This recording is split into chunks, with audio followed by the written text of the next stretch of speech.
Hi, my loves. So, today I am going to talk about a topic that came up with my life coach this morning. And there's a group of us, 9 women, who meet every morning. And it's for coaching, empowerment, growth. And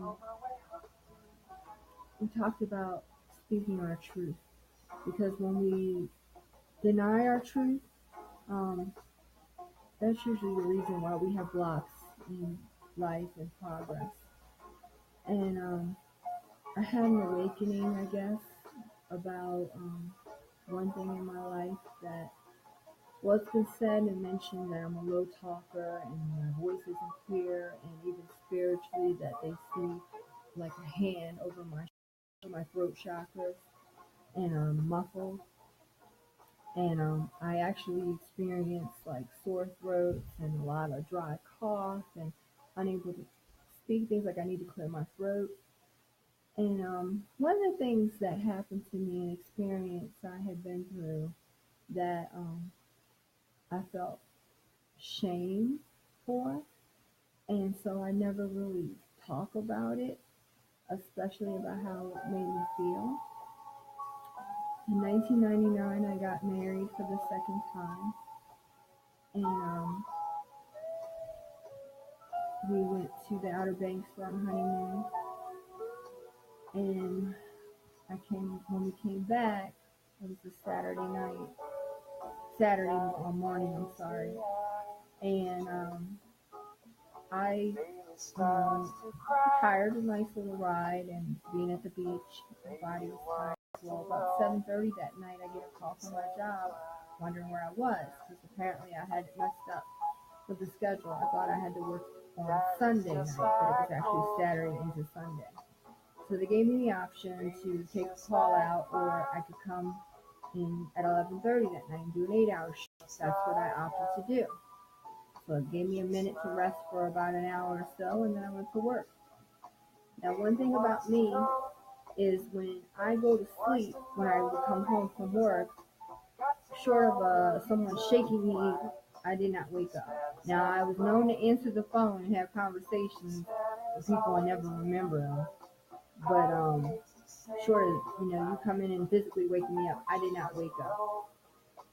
Well, Sunday morning when I got home from work, I got in the house and went straight upstairs, and my husband started this crazy argument with me. I can't even recall what it was, but I know he started it. It didn't make sense to me, but I was too tired.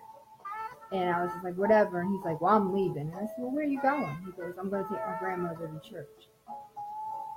And so I was like, whatever. And I went to bed. Well, about 9:30, I get a phone call, and it's a woman who tells me, I was with your husband last night. And I'm like, what? She goes, I just want you to know I was with your husband last night. And I sit up, and I'm thinking, what? And I said, what do you mean you were with him? In what way? And she goes, you know exactly what I mean. I was with him in every way. And then she goes on to tell me how he told her about our wedding, about the things we did on our honeymoon. And I'm just sitting here on the phone, like, in complete disbelief. And I get off the phone, I hang up, I don't even remember what I said to her, but my stepchildren were there, and they were asleep. I went downstairs to get them up. I didn't know immediately where I was going, but I just needed to go. I can't even put in words what I felt at that moment, but I know I felt. And I got them up, drove them down to my in-laws. My in-laws weren't there, but my sister-in-law was there. And she kept saying, Gracie, what's wrong? What's wrong? And I couldn't say anything. I literally, when I tried to say something, I had to grab a grocery bag and I started throwing up. I never could say anything. And as I'm speaking now, my throat is getting really, really scratchy. I remember as we went through that situation, I called his friend and told him that I was getting to leave. I was getting a divorce. And when I was on my way back to the house, for the first time I got pulled over by a police officer there. And he kept saying, "What's wrong?" And I just cried. I mean, I could not say a word. I just kept crying. And the officer said to me, "Are you crying because I pulled you over?" And I shook my head, no. And he put his hand on my hand on the windowsill. And he says, "I'm going to stand here with you until you can calm down and talk to me." And I felt like he was there forever. I'm sure he wasn't. And all I got out is, "I just got home from my honeymoon yesterday, and I found out my husband cheated on me last night." And this officer gently stroked my hand, and that was all the words said from me. And then he said, "Do you need me to take you home?" I said, "No, I just want to go home and get my stuff and leave." And my husband actually pulled up, and he told the officer, "That's my wife." And he says, "No, you can't see her." And he says, "You sure you don't want me to go with you in the house?" And I said, "No." And I wanted to go get my stuff. And when I got to the house, of course, he denied everything. He said, he was telling me, "Please, please." I said, "I just need to leave. I don't want to talk to you. I just want to go." So he walks away from me and goes to the kitchen and calls this woman and asks her, why did she call his wife? And I just remember seeing red. And I didn't scream. I didn't yell. I just told him, "You're a liar." I just kept talking in this voice. And I said, "I'm gone," but I never yelled. And that's something that my coach asked me, have I ever screamed? And I haven't. She says, "What do you mean, you never screamed in labor?" And I said, "No. I went natural, but I did, breathing hypnosis with my children, calm myself down and breathe through all my labor pains. I never screamed." And she told me I need to scream. And I've certainly had enough pain where I should have screamed in my life, and I haven't. So, where I caused problems for myself in this, and I'm saying all of this because how I handle this situation, I don't know that it's different from some women or not, but here I am, supposedly just come back from my honeymoon, and I'm supposed to be happy. And I go to work, and I pretend that I'm happy, but I'm not. I had a lunch break that either started at 3:15 or 3:30 or 4:15. And every night I would drive 25-30 minutes to go make sure his car was there or nobody else was there on my lunch break. Now, mind you, I only work 3 nights a week, 3 12-hour shifts, but that's still ridiculous because I was so worried about him cheating on me. But falling into the game of really like I had control over it, or what could I have done?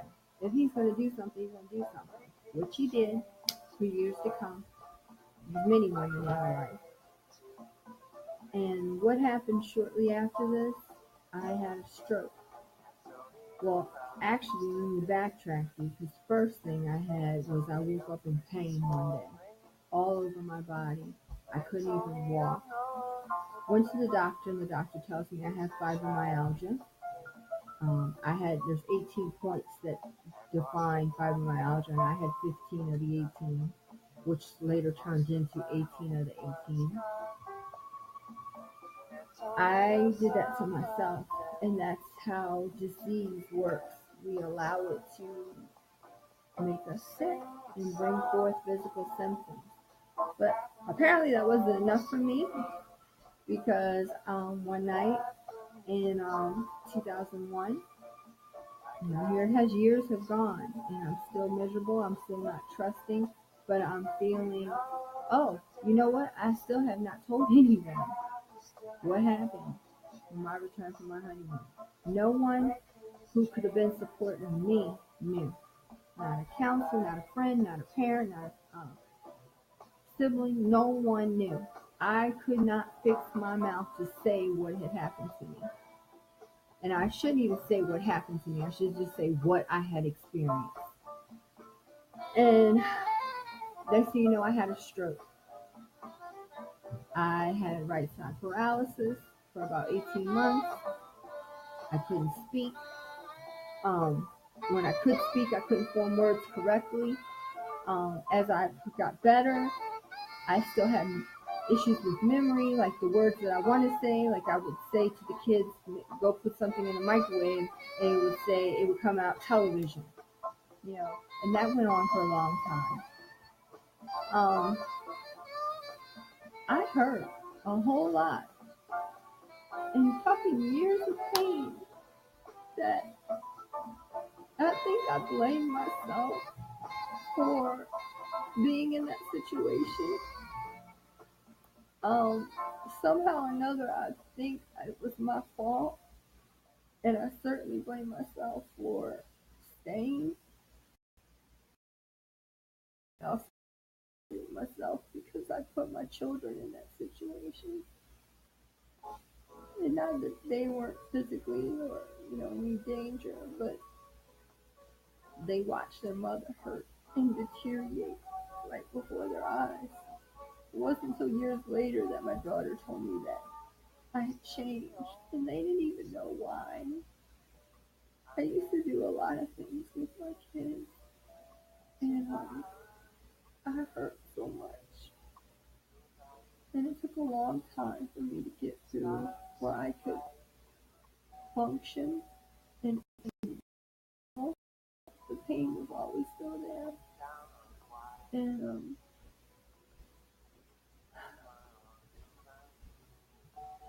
I lost my voice, and I became very angry.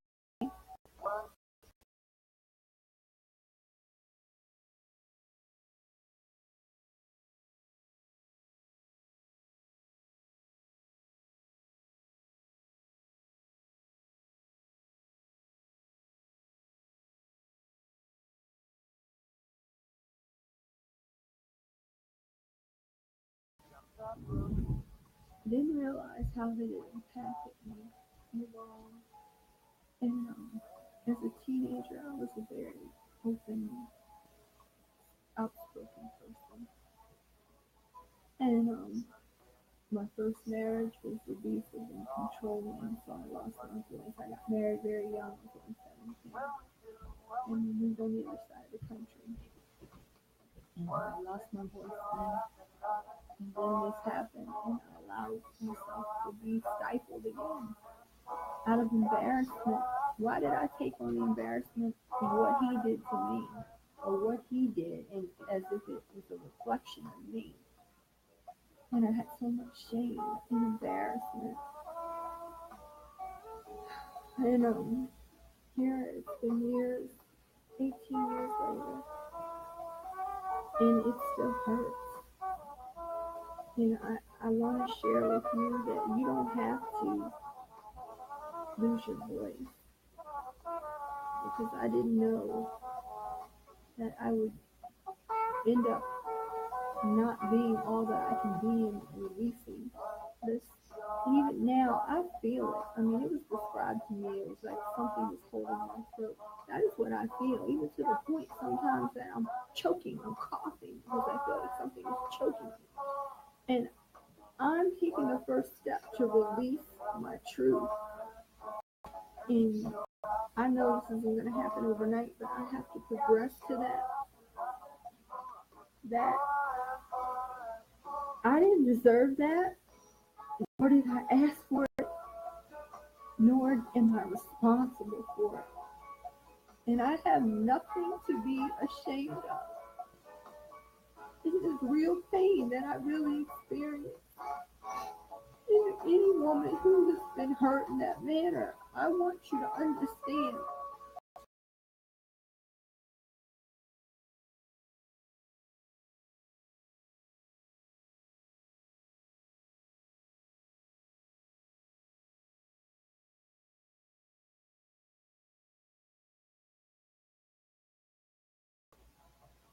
It's not something you provoke. And I just want you to understand release it. I have held on to it for so many years.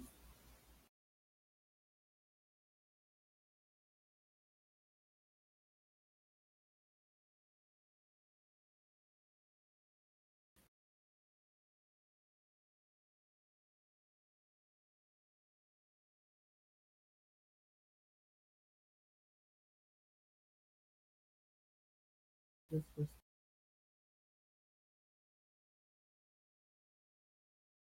I'm not excusing it either way, but I um we stand each other to this day, and that's okay. But my pain really, because of how I chose to deal with it, or I should say not deal with it, because I didn't deal with it. I was so embarrassed. When I did share it with someone, they couldn't believe that he'd do that, and I stayed. So then there was another thing I owned up to guilt to why I stayed. And it was pride, embarrassment. I just needed to, this is just the beginning steps for me to own up to my truth. Oh, I didn't know I was going to be able to do this. I have cried off and on today since my call. And that's another thing. I don't like crying in front of people. But I do want to share with you, if you've experienced anything like this, anything traumatic, because this was traumatic for me. It's okay to speak on it, to scream, to cry. I have to get my glasses on, I can't see. But I do know one thing. Never again will I consciously take my voice away from me. I will scream to the rooftops. And I am planning on doing an exercise, something I've never done before in my life.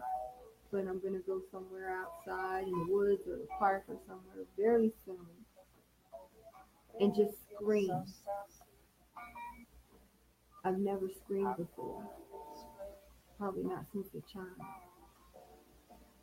I'm going to scream and release this hold on my throat chakra. I'm going to allow my body to breathe and release this pain. Tonight there's a full moon. Ooh, I just got goosebumps, but I'm going to release so much from me because I know how it no longer serves me. This pain, this anger, this hurt no longer serves me. And I'm going to release it and be gone. Let it be gone and let me begin to build and rise because it's time to let go of everything that has held me down. And I thank you for listening. I don't know.